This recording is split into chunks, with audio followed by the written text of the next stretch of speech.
A Peek Behind EU Careers Student Ambassadors is a mini podcast series by the European Personnel Selection Office, EPSO. It is recorded in the studios of the Directorate General for Research and Innovation of the European Commission in Brussels. Good evening, and welcome to another episode of A Peek Behind EU Careers Ambassadors, the mini podcast series by the European Personnel Selection Office, during which we get to know some of the fantastic student ambassadors that help EPSO in its outreach activities for EU careers. I have today with me one of those fantastic student ambassadors, Katharina Wolf, who studies geography at the Free University of Berlin, Germany. Katharina, I will start by giving you the floor immediately and asking you to tell us a little bit about yourself, to introduce yourself. Thank you very much, Luis. So my name is Katharina Wolf. I'm a student ambassador since October 2023. And so this is actually my second year being a student ambassador. I study geography in my bachelor's, and I'm also a working student, working in an energy consulting company. And in my free time, I play the harp. Quite a busy schedule. I would like to start by asking you what made you apply to become a student ambassador. As you've said, you've been with us since October 2023, so you are what we call a senior student ambassador. You've obviously liked the experience, otherwise, you wouldn't have applied a second time. But the first time, when you learned about the program, what made you click the submit button and apply? Honestly, when I first saw it, I thought it was a bit of a scam because it sounded too good to be true. Going to Brussels, getting to know so many people, and learning about the European Union. So, yeah, at first I thought it sounded a bit too good to be true. But I just applied because I thought it could be cool. I wanted to grow personally, and I it was just a program that I've never heard about before, and it just attracted me. And how did you find out about it? Were you just browsing online? Actually, as you just said, I was just Googling very random things and I just found it. And I actually found it months before the application deadline. And I thought, wow, I think I really want to do this. And so I put a timer on my phone and I said, okay, on this date, I want to check again for the program if it's still available. And then I'm gonna apply. And so yeah, I applied and I got taken. Well, I'm very glad you did, and as you can see, it's not a scam. It's for real, and here you are, a year and a half later, doing your second round as a student ambassador. Well, you one of the students who participated in our training conference in Luxembourg, as well as in Brussels. So October 2023, you went to Luxembourg. October 2024, you came to Brussels. I say came to because that's where I'm based, talking to you at the RTD studios here in Brussels. What was your impression of the conference in Luxembourg when you first met fellow student ambassadors from the other member states? I really liked it because in Luxembourg, I got the impression of how it is working for the European Union, which is essentially working with people from very different backgrounds, very different experiences, very different languages. And it's something that attracted me so much. That is one of the reasons why I applied again to be a student ambassador. And yes, it was a great experience. I mean, in the end, it was free training that I got in Luxembourg and I learned so much. So, yeah, I really enjoyed it. When you compared the conference in Luxembourg with the one you had in Brussels, were there any differences? How was it to go through it the second time? I would say that Brussels was more chill because I already knew what to expect. I knew how it's gonna be like, what kind of people I'm gonna meet. I also knew people who are also senior ambassadors and who did it a second time. So I saw them again in Brussels, which was quite a nice reunion. For people listening to us, so that they can imagine a little bit better what it is that happens during these training conferences, are there any features, any highlights that you would like to share about the conferences? So there's something that I remember very, very vividly. I was given a tour when I was in Luxembourg, and there was and the tour guide, it gave us an impression of how many different cultures there are in Luxembourg, because he told us that and also how many languages there are, because he told us that he's from Hungary and he married someone from Portugal. So he had a son who was just existing, but by existing, because Luxembourg is so diverse, um, so his son spoke Hungarian, Portuguese, English, French, German, and Luxembourgish, which it's something I will never forget, right? You are yourself very much into languages because obviously you speak German as your native language, you speak English, but you also speak French, you also have some knowledge of Spanish and of Arabic. So, is this something that pulls you into a possible European Union career, the fact that you will be in an environment where you will meet people from not only all over Europe, but who speak many different languages? So working for the European Union, of course, you work in a very multicultural environment with many languages, with people coming from very different backgrounds.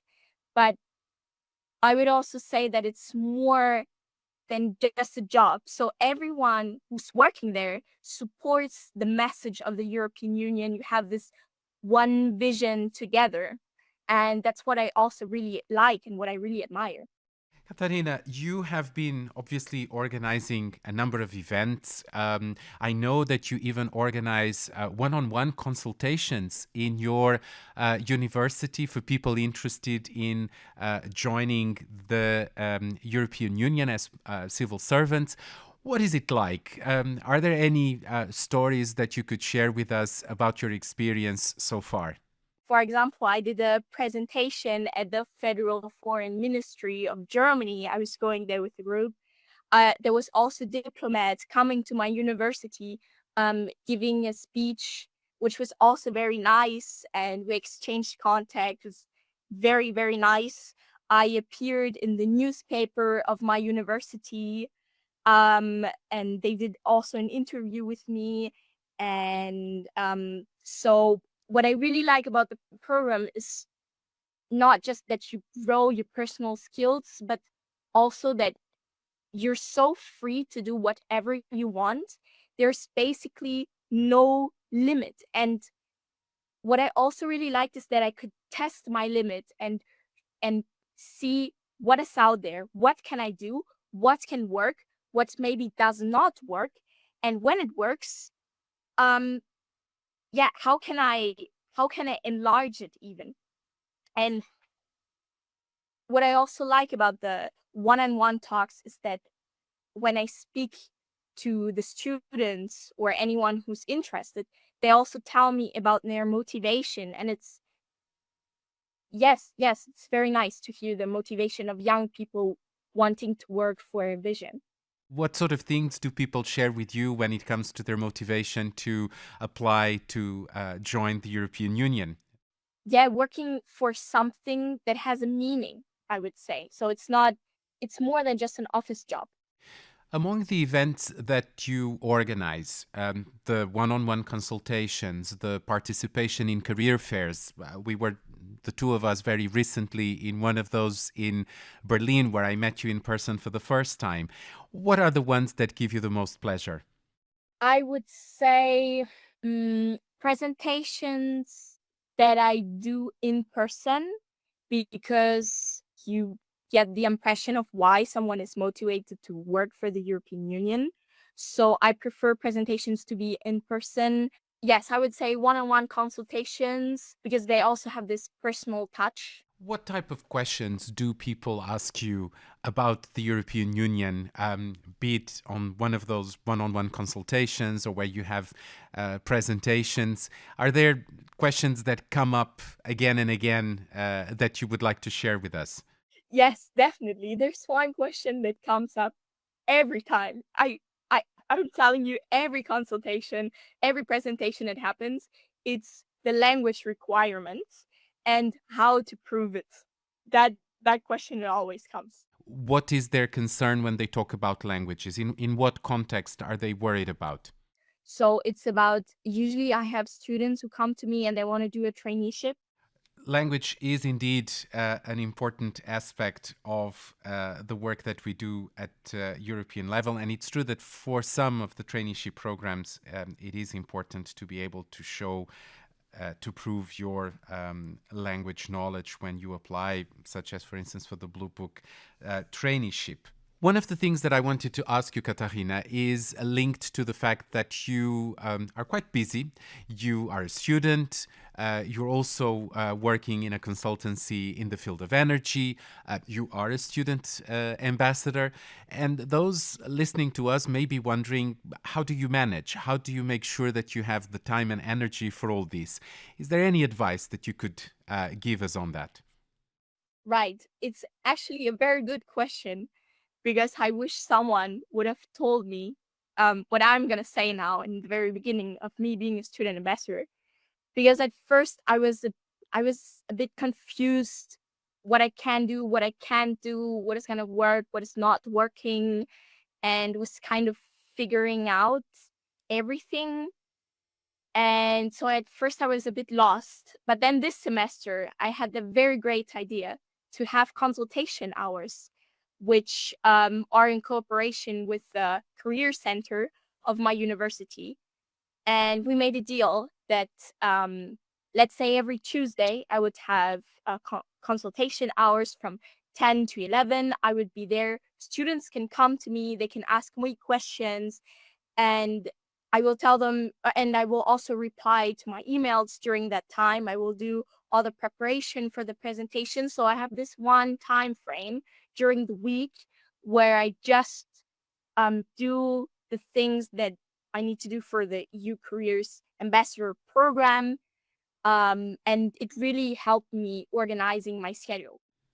Right. So by creating some structure and having a schedule, you are actually able to coordinate much more the work that you need to do in different areas, including the EU careers. I think that's a great tip, and I think that many student ambassadors, prospective student ambassadors, but even current ones, might wish to take your example forward.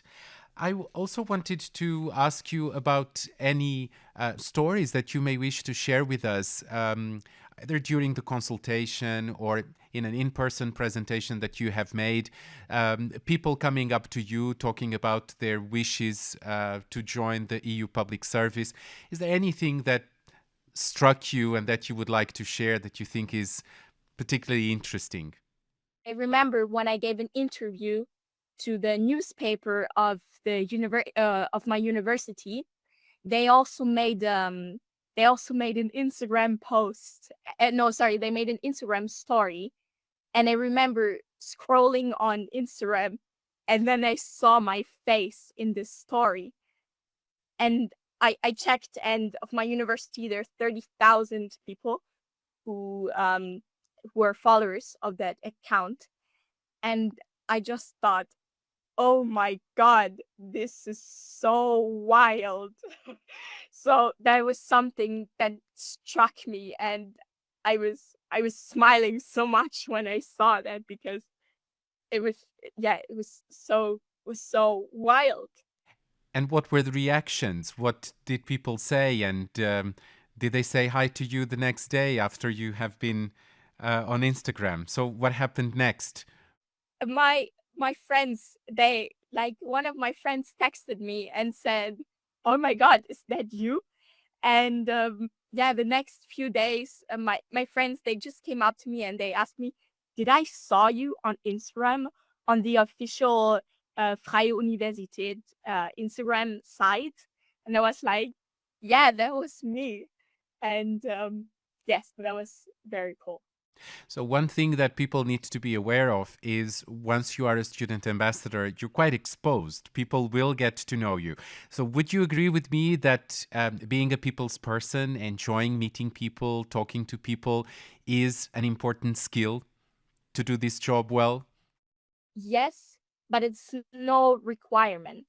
Even if you're shy, I would tell you, you can do it. Like, do not hold yourself back or think, oh, I'm too shy to do it. There are other people that might be better than me. Don't worry about it. Like, seriously, do not worry. You're also not too old to do it. I think there's a student ambassador who's 35, because I saw her in Luxembourg and I also saw her in Brussels again. So you're not too old, you're not too shy, you can do it. Like, you will figure it out, you know? What else I would like to say is that for everyone who's maybe doubting themselves, doubting about the program, doubting about their abilities to participate in the program, do not worry. There's no stress behind it. That's what I like so much about this program. If there's a week I know I'm super full, I don't have the time to do consultation, it's fine. I will not do consultation this week. I will do consultation next week or in 2 weeks. It's super fine. I know because we spoke before this interview that some people come up to you and challenge you about being a student ambassador because this is a voluntary job. And I know that this is something that you would like to talk about during this podcast. So, what do you usually tell people who confront you with this thought that I'm not so sure about being a student ambassador because I'm not paid to do it? Right. It's very good that we're talking about it because I get this question so often. Um, I would say if you if you really don't want to do it, don't do it. But if you think, okay, it's voluntary, but it could be nice, then do it definitely because you get free training in Brussels or in Luxembourg. You meet so many new people, you make so many great contacts, you grow your skills. It's just such a great experience that even though it's voluntary, it's it's a very good thing to do. And it's also, like, I have to mention it, it's very good for your CV. I almost once got a job because of it. Yes, right now it's voluntary, but it might open doors that otherwise would have maybe been closed to you. Talking to other student ambassadors, Katarina, I've also noticed that people are happy to help others, to have access to information that sometimes is not obvious, is not necessarily available to all. Is this something that motivates you as well? Yes, definitely. So I like to help out other students, and it's sometimes nice to, like, you go on the website, sometimes something is very hidden, and during a one-on-one consultation, I show them the website and just light strikes their eyes because they finally realize, oh wow, I haven't seen this before. Why didn't I see it? But thank you so much for helping me. And after my consultation, they leave the room and they're happy. Katarina, we're wrapping up sort of our session, and I wanted to ask you if there's anything that I didn't ask you about that you would like maybe to add. An issue, a topic that you think is really important based on your experience as a student ambassador. So recently, I've been facing a lot of criticism for the politics of the European Union because I would also say that my university is quite political. And so sometimes it happens that I get criticized for the work that the European Union does. And so when someone is criticizing it, I'm always saying, Okay, you don't like the European Union, so apply and make it better. Shape it the way you want to shape it. And so that's something I would like to say because, for example, I put many posters for consultation in my university, and sometimes they just get ripped off the wall. And then I put a poster next to my poster saying, "You don't like the European Union? Okay, so apply and make it better," right? And then it didn't get ripped off anymore. So yes, that's what happened, and that's what I tell students or people working at my university when they criticize the European Union. Right. Well, and thank you for sharing about your experience at university. As you said, a very politicized environment where people obviously express also their negative views about the European Union, and your ability to address that criticism by challenging them back. I think that's very important, and I'm glad that you share that with us. Just before we leave, maybe you could say a few words about Berlin as a city. Many people have never traveled to Berlin. What is it that makes Berlin Berlin? And then maybe you could also tell us a few words about your university. So Berlin, I would say, is very special because you have this club culture that every student is super excited about. And I think it's true. We have great clubs here, and you have this industrial vibe. It's a very international city, I would say. Yeah, so I think it's very special. Sometimes the travel times annoy me a bit because just going to the city center takes you already half an hour, and I would say that I live quite central. So that's what sometimes is not so good about this. But other than that, I think that Berlin um, has a very special vibe. It's industrial. It's great, I would say. That's why I chose to live here. And about my university, I like my university a lot. It's very political, I would say, but there's so many things happening, so many programs you can participate. Also, the career center, it's providing so many opportunities for students to grow, supporting the students. Yes, in general, I would say I love Berlin, and I also love my university. Yeah. Katharina, it was a real pleasure talking to you this evening about your experience as a student ambassador. I hope you enjoyed it as well and that we have inspired many people to apply to the program in the future. Well, thanks a lot, Luis. It was a pleasure talking to you.